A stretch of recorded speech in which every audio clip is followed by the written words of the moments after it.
Então, bem-vindos ao nosso canal e, como prometido, como especulado, a entrevista com o Capitão Clarkson Brito. Muito obrigado, representante da Polícia Militar de Sergipe, por esclarecer todas as dúvidas sobre drone, é isso? Será uma satisfação para a gente tirar essas dúvidas, até porque a gente trabalha com o objetivo maior de trazer segurança à sociedade. Então, não poderia ficar de fora esse nicho que cresce de uma forma exponencial. E é uma realidade a utilização de drone nos mais diversos serviços. Então, por isso, esse bate-papo a gente leva conhecimento a todo mundo. E tirar todas as dúvidas, e muitas pessoas mandaram várias perguntas para a gente passar para você. E, mais uma vez, obrigado pela Polícia Militar. Bem, vamos começar a entrevista, mas antes, deixa seu like, curta e compartilha. Esse vlog acontece com mais força quando você participa. Então, comentem, façam perguntas que, com certeza, provavelmente vai ter outro encontro para responder perguntas que não foram, feitas aqui. Mas eu vou começar, capitão. Vamos lá, estamos prontos. Primeiro é o seguinte, quais são os órgãos responsáveis pela legislação de fiscalização dos drones no Brasil? De uma maneira limpa, quais são? Pronto, de uma forma bem simples, para aquele usuário mais comum, seja ele recreativo ou não recreativo, eu acho que depois a gente define um pouco melhor essa separação. Basicamente, nós temos a ANAC, e a ANAC ela vai ser responsável pelo registro tanto da aeronave quanto do piloto. Além da ANAC, nós temos a Anatel, porque o drone ele trabalha com radiofrequência, que é utilizado justamente para manter a comunicação entre a estação de controle, o controle que está na mão do piloto, e a aeronave. Então, como trabalha com radiofrequência, passa pela Anatel essa homologação. A maioria dos drones vendidos no Brasil, oficialmente, eles já vêm registrados. Outros, a gente precisa de um processo de entrar na Anatel e fazer essa homologação. Aproveitando esse gancho, pessoas que compram drone da China, que provavelmente não são homologados e tal, eles podem ser registrados no Brasil? Podem sim. Aquele drone que vem de outro país, que não tem a homologação da Anatel, ele pode ser registrado, entra no site da Anatel, faz um cadastro. E a partir desse cadastro coloca todas as informações que são lá solicitadas e após um período, uma semana, 2, 3, essa homologação ela chega lá no teu e-mail tudo certinho e é um documento oficial para ser utilizado. Mas recapitulando, a gente falou que o primeiro órgão regulador é a ANAC, que vai registrar drone e piloto, o segundo a Anatel e finalmente a gente vem para o DCEA, Departamento de Controle do Espaço Aéreo. É o DCEA quem vai te permitir ou não voar em determinada área. A legislação é do DCEA? A legislação, na verdade, são desses 3 órgãos. Existem legislações específicas de cada um desses que vão se comunicar para que, de repente, a operação com drone ela seja segura e legal. Segura, me refiro, não atentar contra uma radiofrequência, como já houve em outros casos aqui no Brasil. Uma pessoa compra um drone, compra peças de outros países, monta o seu drone, só que a frequência utilizada no drone, ela era incompatível com o padrão nacional e causou inclusive interferência no radar de determinado aeroporto. E quem fiscaliza isso seria a Anatel. Isso é a Anatel. Então, a Anatel ela vai no nicho da radiofrequência, a ANAC registra o drone. Se a gente pudesse fazer uma analogia, a ANAC seria um departamento de trânsito, seria o DETRAN, que é lá que você vai registrar o seu carro e que é lá que você vai tirar a sua habilitação. O seu CPF está no drone através... O seu CPF está no drone e todo o seu registro também vai estar lá nesse DETRAN do ar, que é a ANAC. Entendi. Então, basicamente, ANAC, Anatel e DCEA. E o DCEA que vai... E o DCEA vai te dar todas as regras de acesso ao espaço aéreo. Aonde você pode voar, aonde não pode, qual a altura que você pode voar, a que velocidade você pode voar em cada área, que procedimentos você tem que manter para trazer segurança para um voo. Tanto segurança para a aeronave, a não tripulada, que seriam nossos drones, quanto as tripuladas, que a gente está falando dos helicópteros, aviões e etc. Olha, muito interessante. Mas antes de continuar, gostaria de agradecer ao Hotel Terra do Sol. Tá aí imagens do hotel que nos cedeu esse espaço maravilhoso para a gente poder fazer essa entrevista. Um grande abraço, tá aí as redes sociais do hotel. Muito obrigado a toda a equipe do hotel que nos recebeu assim, muito bem. E espero que a gente faça mais entrevistas aqui, em nome do Terra do Sol, esse apoio muito importante. Capitão Clarkson, qualquer um pode ter um drone? Adquirir um drone, sim, qualquer um pode. Entretanto, para usar esse drone, para pilotar esse drone, aí sim existirão algumas regras. A gente tem que fazer uma primeira grande divisão, na verdade, porque drone é um nome muito genérico. Certo. Né? Então, quando a gente fala drone, a gente vai estar trazendo a ideia de uma aeronave remotamente pilotada. Certo. Então, não tem ninguém dentro dele e isso é um drone. Vamos imaginar inicialmente assim. Sim. Quando eu utilizo o meu drone para hobby, para diversão, somente para recreação, na legislação, esse drone recebe o nome de aeromodelo. Certo. Quando eu utilizo esse drone para serviços profissionais, esse drone ele recebe uma denominação de RPA. Ele começa a ter um nível de exigência um pouquinho maior, e aí, porque o objetivo é diferente. Sim. Uma coisa é eu pegar esse meu drone, que quando recreação recebe o nome de aeromodelo, para estar na praia no final de semana filmando minha família. Sim. Um outro é utilizar esse drone para, de repente, fazer uma cobertura jornalística de um evento. Sim. Certo. Então, aí ele recebe denominações diferentes. Quando recreativo, qualquer pessoa pode pilotá-lo, desde que, óbvio, atenda a seus devidos cadastros. Certo. Inclusive, o limite de idade não existe para o aeromodelo. Ah, não existe? Não existe. Que interessante. Para aeromodelo. Aeromodelo, até crianças podem pilotar. Mas quando a gente vai para o outro lado, que é o RPA, que é aquele uso não recreativo, então a exigência é no mínimo 18 anos, além dos cadastros obrigatórios. Muito bem. E é isso que eu queria perguntar, para você falar com mais detalhes. Para quem quer utilizar o drone só para recreação, o que ele deve fazer? Eu comprei um drone agora no shopping, e aí trouxe para cá. Qual é a primeira coisa que eu tenho que fazer? Pronto, vamos ser bem didáticos, né? Como a gente falou no começo, Sim. todo e qualquer uso de um drone, ele tem que ter registro. Então, eu compro um drone e aí nesse nicho, meramente para recreação. Comprei o drone, eu tenho que ir lá no site da ANAC, e a gente coloca depois o site da ANAC para ficar legal. Já está aqui, já na Maravilha. né? Sim. Então, a gente vai lá na ANAC e faz o registro da ANAC. Sim. O registro é gratuito e é imediato. Certo. Você faz o registro, já sai com o registro prontinho. Nesse registro vai estar lá dizendo, olha, esse drone pertence a Clarkson.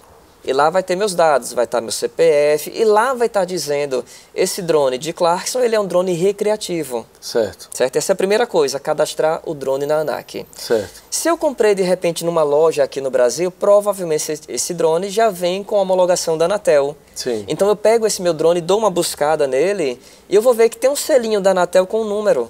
Aí você pega esse número e faz o... Eu posso consultar, se tiver o selo no drone, então já está tudo ok.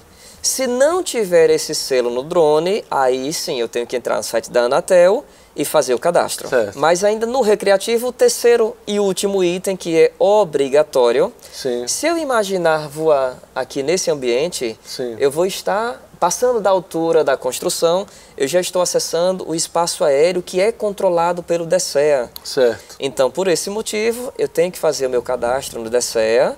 E toda vez, absolutamente toda vez que eu for voar, mesmo recreativo, todo voo que eu for fazer, que for acessar o espaço aéreo, eu tenho que informar ao DSEA. Eu tenho que manter um contato dizendo ao DSEA, olha, estarei voando aqui numa altura de 15 metros com tal objetivo. Mas toda vez eu tenho que informar.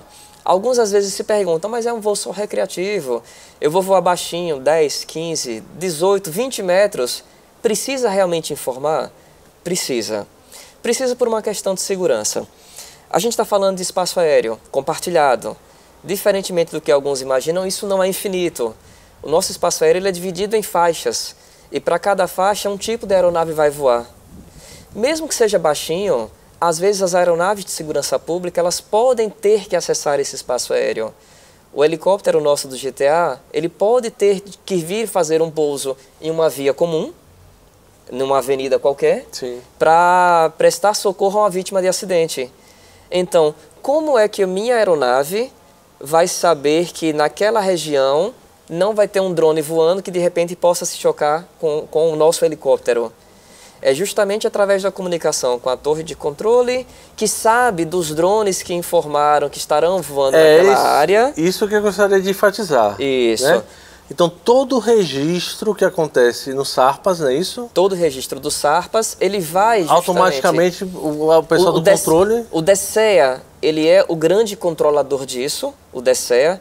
Então, o SARPAS, ele não é local, não é aqui em Aracaju, sim, certo? Sim. É uma central do DSEA que faz isso. Tem um helicóptero passando aqui perto. Está passando agora uma aeronave. Sim. E aí, a torre de controle, precisando verificar se algum drone está voando naquela região, no caso de um pouso emergencial ou um pouso do GTA para prestar um socorro. Que tem um determinado horário lá, o TC, tudo certinho. Isso, tem tudo certinho. Faz a consulta e verifica se alguma aeronave está ali ou não.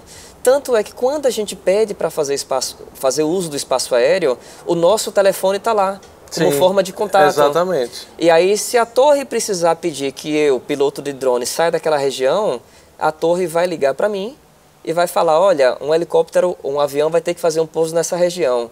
Cancela a tua operação, suspende seu voo. Isso é muito interessante. Pousa teu drone de imediato, porque esse espaço a gente vai precisar para uma situação de emergência. Isso é muito interessante. Então é o seguinte, e a partir daí a pessoa, não, eu quero agora trabalhar com voos utilizando o drone, né, que seria o RPA. Certo. Não é o aeromodelo. Compro um drone, qualquer drone, tem que ser um drone específico. Existe alguma regra de drone específico para trabalho? E aí eu comprei o que eu preciso. Eu preciso do CNPJ, eu posso usar o MEI, né? É muito interessante isso. Sim. Então, quais os procedimentos legais que eu devo usar? Pronto, então vamos lá. Se a pessoa decide utilizar o drone para uma atividade não recreativa, e quando eu falo não recreativa, vamos entender que vai de repente buscar um pecúnio, um pagamento, uma renda, utilizando o drone, né? Eu vou falar inicialmente a parte do drone em si, depois a gente entra em todo o resto. Certo. Aí da parte de drone, ele é obrigatório ter aqueles 3 primeiros cadastros que a gente já falou. Certo. Vai na ANAC, registra... Mas ele não pede um cadastro diferente? Não. Para o âmbito do drone, para a legislação do drone, para a fiscalização do uso do drone, o cadastro ele segue o mesmo trâmite. Lá na ANAC não vai pedir para a pessoa, de repente, colocar um CNPJ da empresa. Não pede isso como uma obrigação. Mas, claro, eu posso lá colocar o meu CPF ou o CNPJ da empresa. Mas não é uma obrigação que seja CNPJ. Certo. Ok? Até porque tem a questão do MEI. Sim. Então a gente tem uma diferenciação aí. Só que além daqueles 3 primeiros cadastros, ANAC, Anatel e DSEA, eu sou obrigado a ter alguns outros itens. Por exemplo, um deles é a avaliação de risco. O que é essa avaliação de risco? A avaliação de risco ela vai estar descrita lá no RBAC ECO 94, que é uma norma da ANAC. Sim. E lá ele explica item a item, mas de uma forma bem sucinta, vamos assim dizer. Ele indaga você, em situações de emergência, o que é que você está programado a fazer. Por exemplo, uma situação de emergência poderia ser a perda de sinal entre o meu drone, a minha aeronave e a minha estação de controle. Se acontecer um caso desse, que medidas eu vou adotar de forma prévia ou de forma a contornar esse incidente?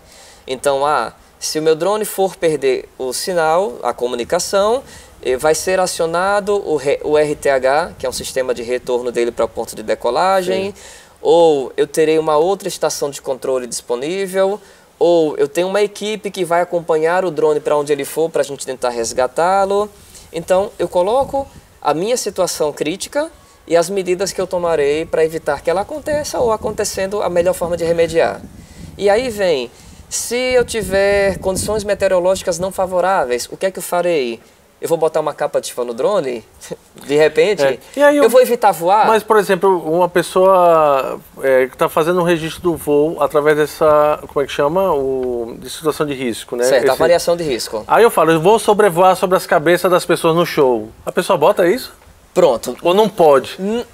Eu nunca vi particularmente um caso como esse, mas existe um caso, e é interessante que durante a avaliação de risco seja estudado esse item, que é lesão a pessoas. Sim. Então, a gente está falando de um drone que é um equipamento eletrônico.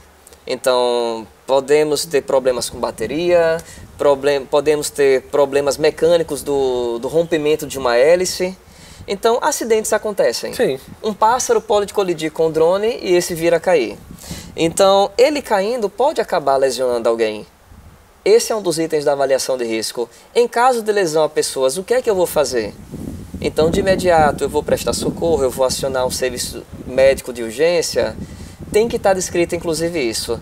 Mas vale lembrar, nessa avaliação de risco eu coloco tudo de errado que pode acontecer no meu voo e todas as minhas medidas para contornar esse incidente. Aí quem avalia esse documento? Então, essa avaliação de risco ela é criada pelo piloto, pelo operador, e única e exclusivamente o operador ele é obrigado a ter ela consigo. Ele não precisa cadastrar em nenhum outro local. Ele faz a avaliação de risco, basta ele ter com ele essa avaliação de risco e já está valendo. Fora esse documento. Pronto, então a gente sempre recapitulando, ANAC, Anatel, DECEA, a avaliação de risco. Após a avaliação de risco vem um que talvez seja o que gere custo, talvez não, geralmente é o que gera o maior custo, é o seguro reta. Esse seguro reta é um seguro obrigatório. E esse seguro não é para cobrir o teu drone no caso de um acidente. Ele é para cobrir danos a terceiros. Então, é aquele seguro que, se o meu drone lesiona alguém, é esse seguro que vai cobrir as despesas com essa pessoa que foi lesionada. Sim. Se meu drone colide na janela de um prédio e danifica essa janela, esse seguro vai cobrir os danos à janela. Se meu drone bate no carro de alguém e provoca uma maçã, uma moça, é esse seguro que vai cobrir esses danos. Mas lembrando que esse seguro não tinha coberta de crimes. Exato, não. O seguro não vai eximir nada que vai, da se ele caiu e matou uma pessoa, a responsabilidade continua sendo como... Continua. O piloto ele é sempre responsável. Sim. Não existe situação onde o piloto não seja responsável pelo voo. Sempre o piloto é responsável. Claro, aí existirão casos dolosos, sim, que o piloto faz assumindo o risco e decide fazer. Exatamente. E tem alguns casos culposos. Estou voando, meu drone teve uma interferência eletromagnética e perdeu o controle, voou numa direção e provocou um acidente. A perícia vai dizer isso e vai, claro, adotar se foi uma ação, se foi um fato culposo ou doloso, e para cada um desses existe uma pena adequada. Fora o seguro? Fora o seguro, a gente vai para o último item, que é o manual da aeronave. Você tem que estar com o manual. Você tem que estar com o manual da aeronave. Cabe frisar... O manual da aeronave, ou as regras da... Não. O manual da aeronave. Se eu piloto com um drone A, eu tenho que estar com o manual desse drone A. Mais uma prova de que você está ciente, exato, dos limites... Dos limites da aeronave. Até que distância eu posso voar com essa aeronave. Distância operacional, porque a legal já vai ser uma outra coisa. Qual a altura máxima que aquela minha aeronave permite voar? Qual a banda de frequência que aquela aeronave voa? Isso faz muito sentido, porque vai um policial lá e a pessoa, não, isso aí eu posso voar desse jeito. Aí cadê o manual? Aí existe uma empresa, um fabricante que é responsável por aquele produto. Todos os fabricantes, geralmente, eles têm no seu manual. E quando o cara monta o drone? Quando o cara monta o drone, ele é obrigado a construir o manual também. Ele tem que descrever no manual... E esse manual ele precisa de um registro, né? Tipo... Certo. Esse manual, hoje, não tem nenhum órgão regulamentador que você tenha que cadastrá-lo. Você apenas tem que construir um manual colocando todos os itens básicos da sua operação e as especificações de tua aeronave. Exemplo, para ligar a aeronave, como eu faço? Para desligá-la, como eu faço? Quais são os limites operacionais dele? Então eu tenho que ter tudo isso no manual para que, de repente, numa abordagem eu possa apresentar e mostrar que minha operação está de acordo com os limites da aeronave. Porque eu acredito que existem pessoas que façam seus próprios drones, botam as suas câmeras... Principalmente o pessoal de drone racing, aqueles drones de corrida, então geralmente eles são montados. Esses drones racing são obrigados também o racing? São aeronaves da mesma forma. E tem que ter o registro do voo de corrida? Tem que ter. Se essa corrida for feita em um ambiente que é fechado, tipo um ginásio, um voo indoor, isso não é um espaço aéreo controlado pelo DECEA. Sim. Então não preciso informar esse voo. Mas o cadastro junto à ANAC precisa, o cadastro junto à Anatel precisa. E hoje, a gente está fazendo esse vídeo aqui em janeiro, sim. A ANAC tem uma consulta pública aberta até o começo de fevereiro, sim, justamente querendo saber disso. O que é que a população, o que é que a sociedade espera desse nicho dos drones. A população quer que os drones possam fazer entregas. Muito legal essa preocupação. A sociedade quer que existam corredores específicos para os drones voarem. Então, hoje está aberta a consulta e aí quem tiver interesse vai até lá, dar a sua opinião, e a ANAC muito em breve deve estar mudando a legislação sobre isso. Muito bacana. Tem muita coisa ainda para perguntar. Vamos continuar. Mas a utilização de drones em nosso estado cresceu muito nos últimos 2 anos. Realmente, é verdade. Existe algum departamento especial da Polícia Militar em Sergipe para fiscalizar esse drone? Eu sei que deve existir. Fala o nome dele, quando foi criado, como foi que foi criado isso. Certo, pronto.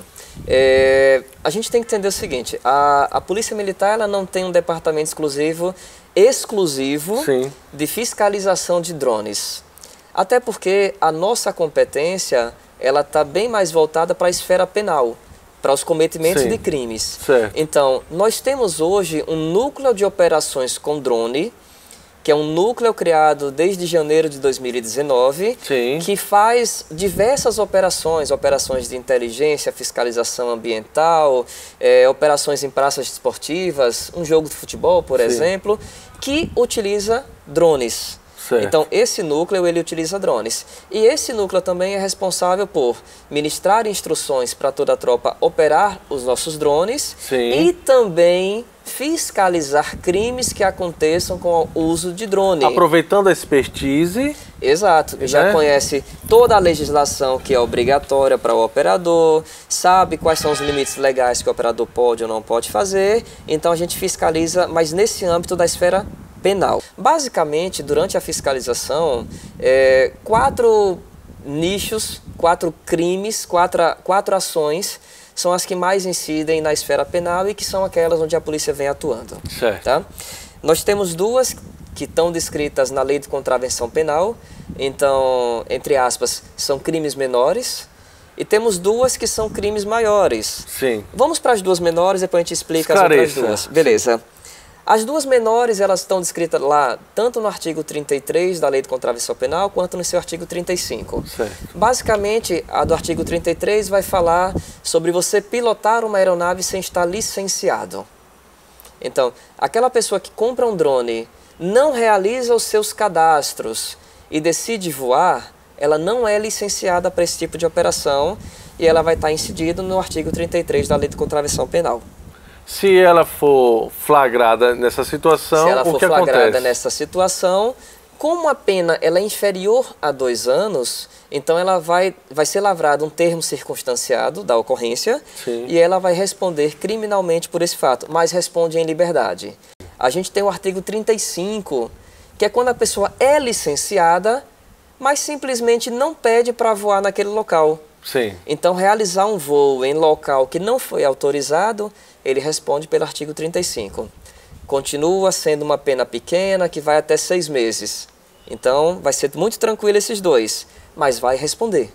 A terceira, e essa talvez seja a que ofereça o risco mais comum, é voar perto de pessoas não anuentes com aquela operação, certo? Vamos traduzir isso melhor.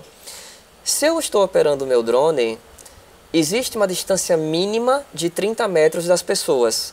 Eu não posso me aproximar a menos de 30 metros das pessoas, porque o nosso drone é uma aeronave que a qualquer momento pode apresentar um problema.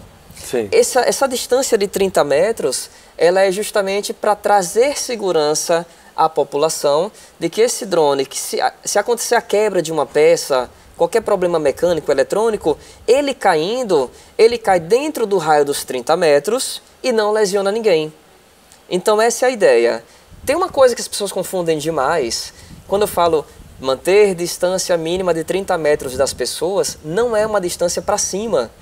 Porque as pessoas imaginam, não. É isso que eu ia perguntar. Isso é muito comum, essa dúvida e até confusão.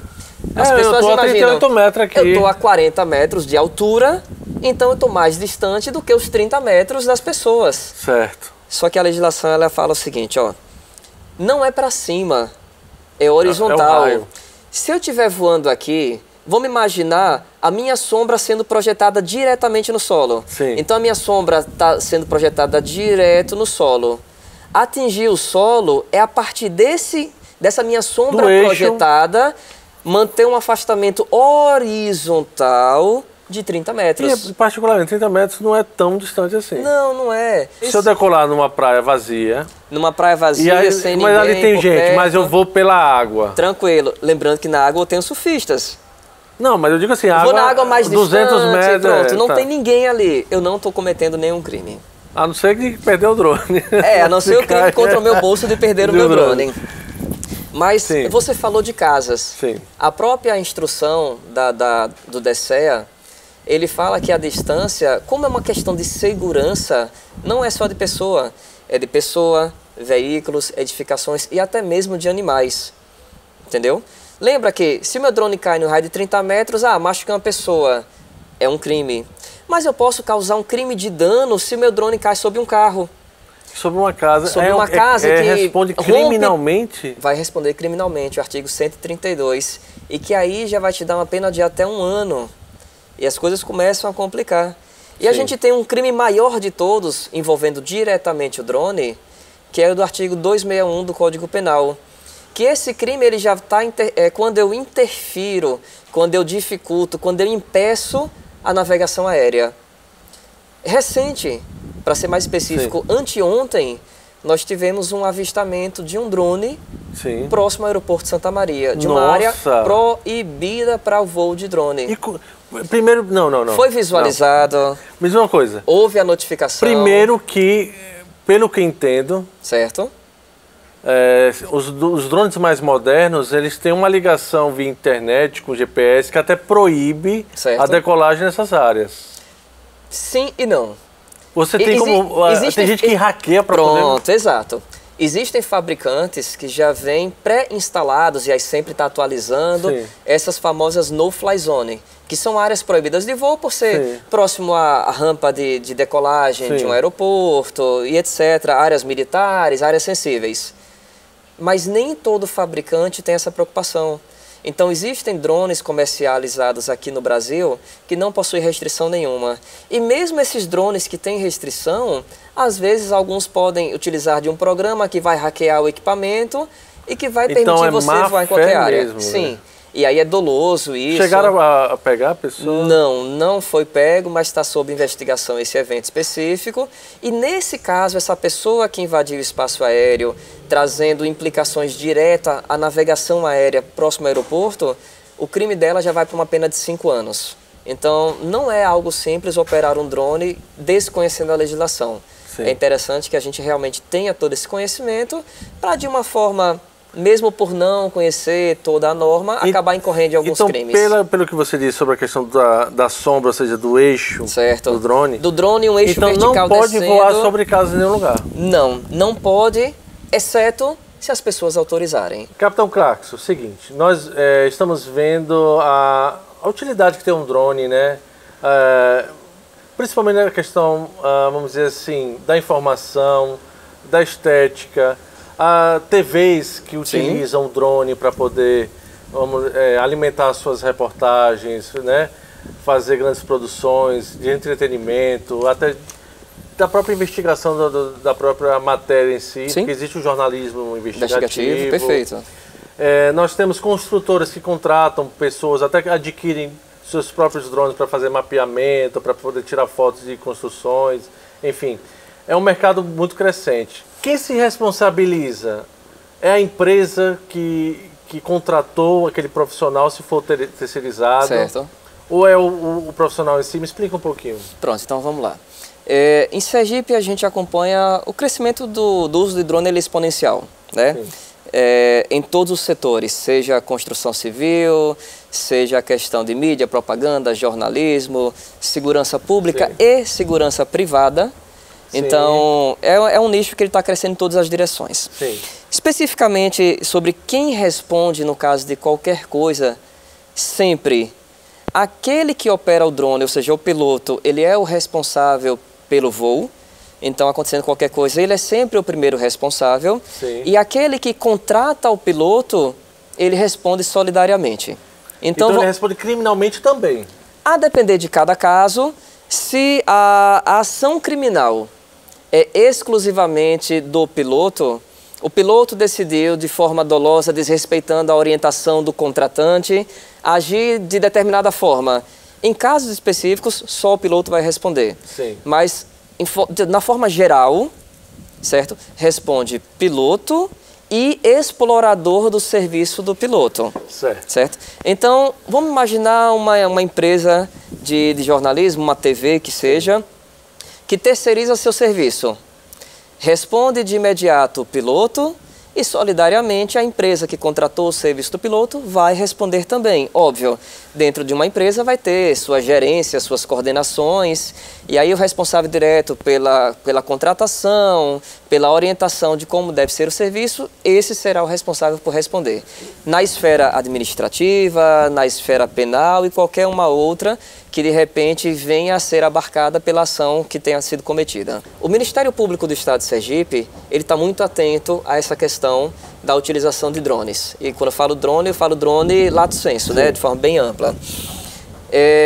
No ano passado, nós tivemos audiências e aí foram convocados pessoas relacionadas às construtoras, pessoas relacionadas a eventos, grandes eventos, pessoas relacionadas ao ramo da mídia e diversos outros nichos que atuam com drone, e para todos esses foi explicado: olha, a operação com drone exige uma legislação.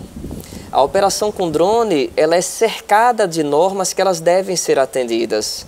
E ao final do ano passado, esse Ministério Público, através da promotora, a doutora Elza Missano, ela emitiu... Uma pessoa fantástica, sem dúvida, super acessível. Muito... e bem atento com isso, né? Com certeza. Ela, à frente da Promotoria dos Direitos do Consumidor, ela emitiu recomendações para todos os órgãos que atuam diretamente, orientando, explicando: olha, quem for utilizar drone, fique atento que existe uma norma, a norma delimita parâmetros e quem desrespeita esses parâmetros vai responder na forma da lei. Então, as principais construtoras do Estado, elas estão cientes, os principais órgãos de imprensa, mídia, TVs estão cientes, organizadores de eventos estão cientes. Que são as mesmas regras, sobrevoar sobre casas, não pode... As regras são exatamente as mesmas. Certo. Não pode sobrevoar aqueles não anuentes, isso não pode, sim, tem que manter distância mínima de 30 metros. Sim. Ah, mas eu preciso voar próximo a um prédio. Tem a anuência dos condôminos e vai poder sobrevoar próximo ao prédio. Já houve casos de prisões, você disse que já teve... Isso, já teve quantos casos de prisões? Pronto, todos os nossos casos aqui, no ano passado foram 4, certo? No ano de 2019. 4 pessoas já foram presas? Não presas, e não, é justamente assim, foram, isso, autuadas. Atuadas. Perfeito. Tivemos 4 pessoas que foram autuadas. Um desses 4...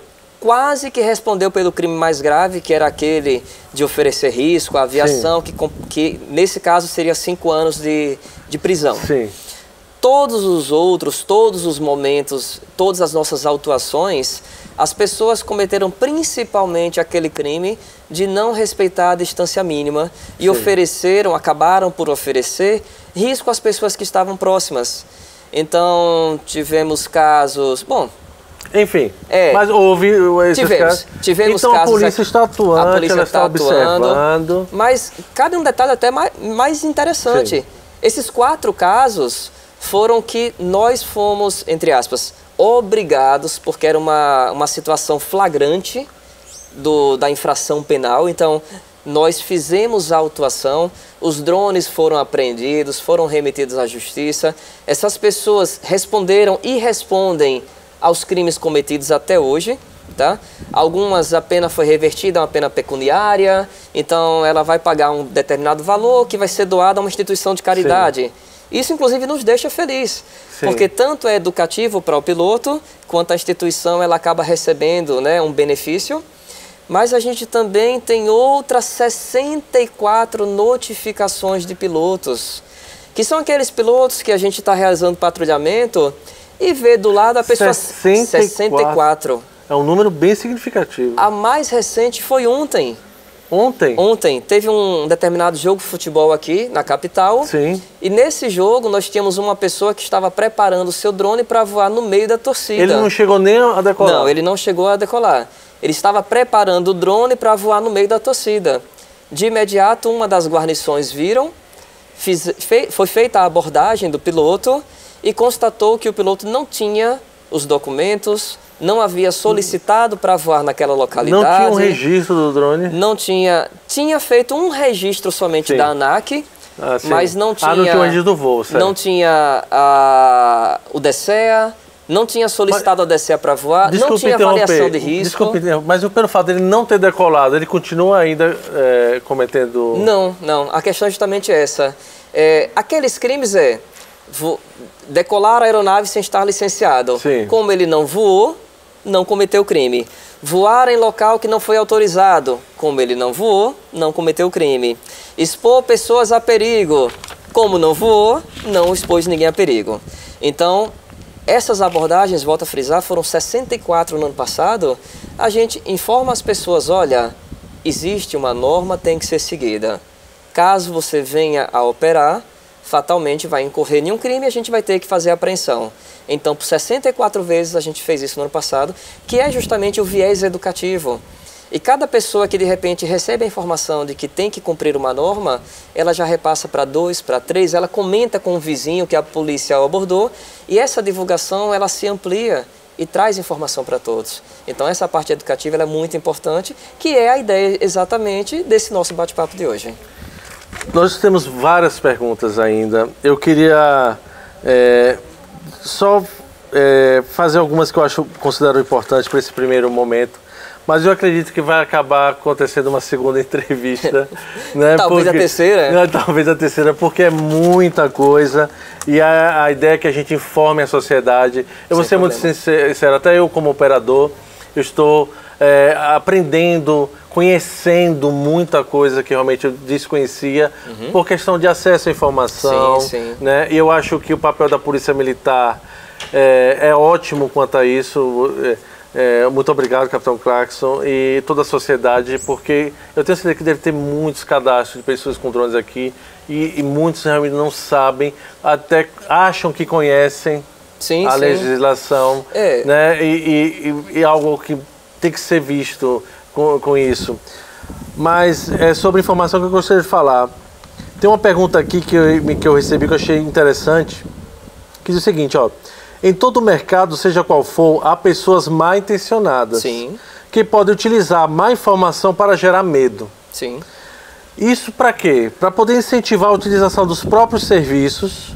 Tipo assim, você não é, eu sou, você está todo ilegal, enfim, causar esse medo. Eu não que isso já aconteça, mas é bom a gente se precaver, a gente falar sobre isso. E até vender cursos, porque o que vai ter agora de gente que vai querer dar curso de drone? Sim. Né? Não, eu sou esperto, eu vou dar curso de drone, você tem que ter... Tá. Primeiro é obrigado a pessoa a ter um curso de drone. Pronto, então, na legislação atual, a pessoa não é obrigada a fazer um curso de drone. Ela é obrigada a ter aqueles cadastros que a gente falou previamente e seguir as normas, certo? Certo. O que pode existir, e aí a gente é muito claro nisso, é o seguinte: sempre recomenda que a pessoa leia, sempre recomenda que a pessoa busque diretamente na fonte a informação. Se a pessoa quiser fazer um curso com alguém que ele acha que tem um nome em relação, ele vai no intuito de conhecimento, mas não que ele vai estar... Isso, não é uma obrigação legal. Uma habilitação. Exato. Nenhum curso... Pode habilitar ninguém a nada. Nenhum curso habilita. Hoje a habilitação, que na verdade não é uma habilitação, hoje é uma licença, ela é emitida pela ANAC. Então, no momento que eu vou até a ANAC, que faço todo o registro, naquele momento a ANAC lá informa: olha, a partir de agora você está licenciado, você pode voar essa aeronave cumprindo todas as normas legais. Então, não preciso obrigatoriamente ir fazer um curso com uma equipe A, equipe B. Eu não preciso. Então, pessoal, para finalizar essa entrevista, muito interessante, talvez a gente tenha que marcar para fazer... responder as perguntas que o pessoal está comentando aí no vídeo, várias perguntas, a gente talvez chame mais uma vez para poder... Sem problema, estaremos à disposição. Muito grato, né? Muito agradecer. Mas vamos lá. Onde pode voar em Aracaju? Certo. Nomes dos lugares. Pronto. Nomes. Essa será a primeira pergunta que eu não vou responder dessa forma. Porque é o seguinte, eu posso voar em todo local que não seja proibido. A regra, na verdade, é essa. Então, para eu nomear todos os locais que eu posso voar, é complexo. Então eu posso ir perguntando e você vai analisando? Eu passando a regra geral, sim, a gente consegue adaptar ela para qualquer lugar, e aí você vai me perguntar e responder também. Exemplo. Onde eu não posso voar? Perto do aeroporto. Jamais. Então, entendeu? Jamais. A norma, e aí a depender de cada tipo de voo, perto do aeroporto ele vai dizer, olha, no entorno do aeroporto, em um raio de 2 quilômetros, eu não posso voar. Orla. Orla é pertinho do aeroporto. Certo? Os arcos praticamente é a cabeceira da pista. Pronto. A norma ela vai estar lá falando, né? Que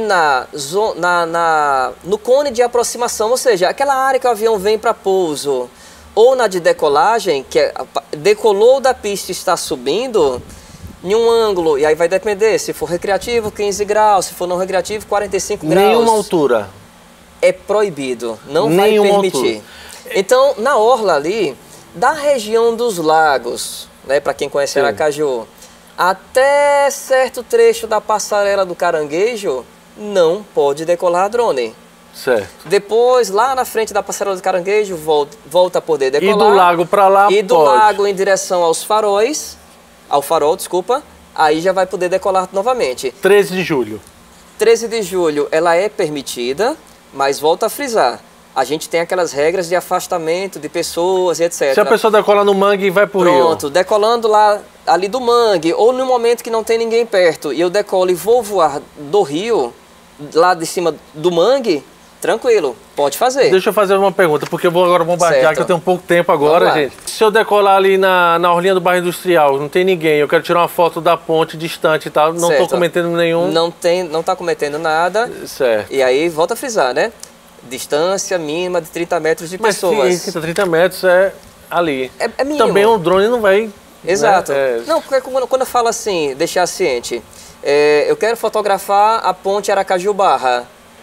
As pessoas estão trafegando, às vezes a pé, de bicicleta, de carro.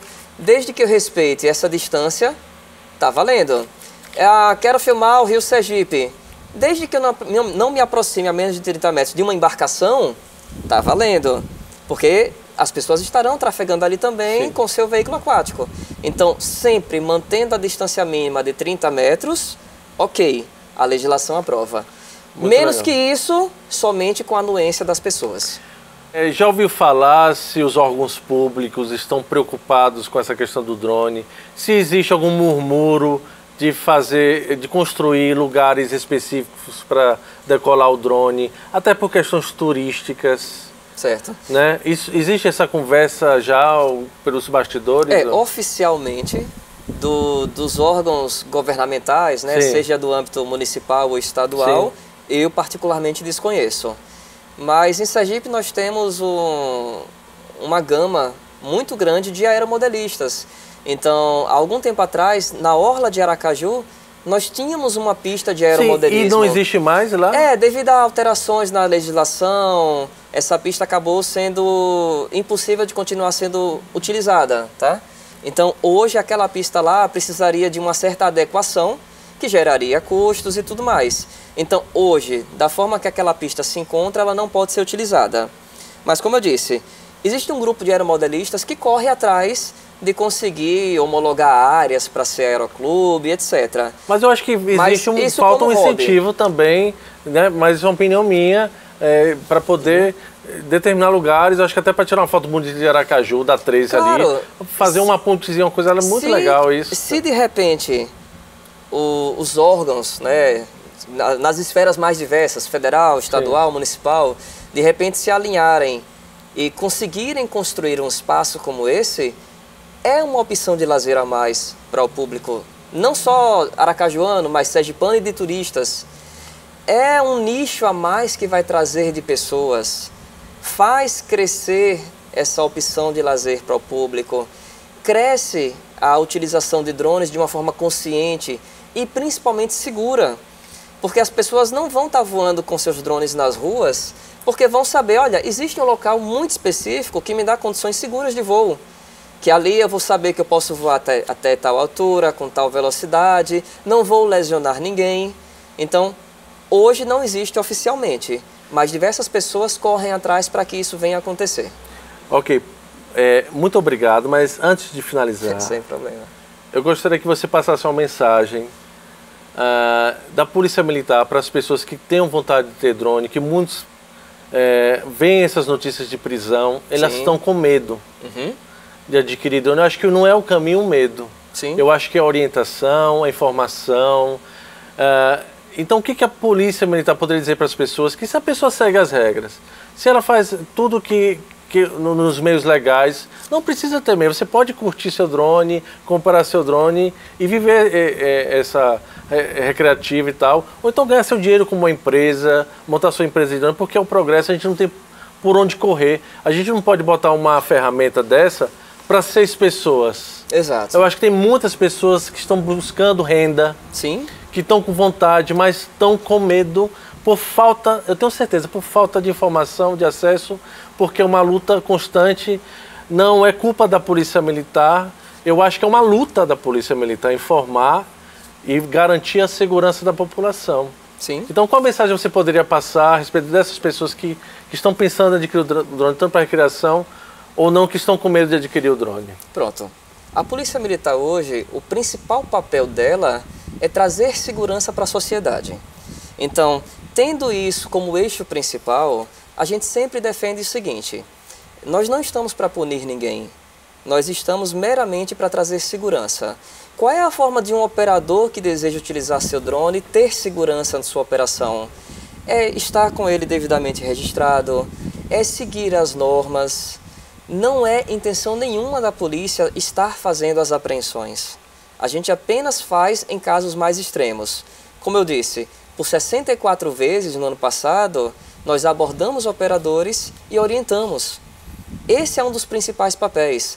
É um eixo educativo, que a gente sempre agradece a canais como esse seu, porque a gente leva esse conhecimento ao público. Nós queremos que o público esteja ciente.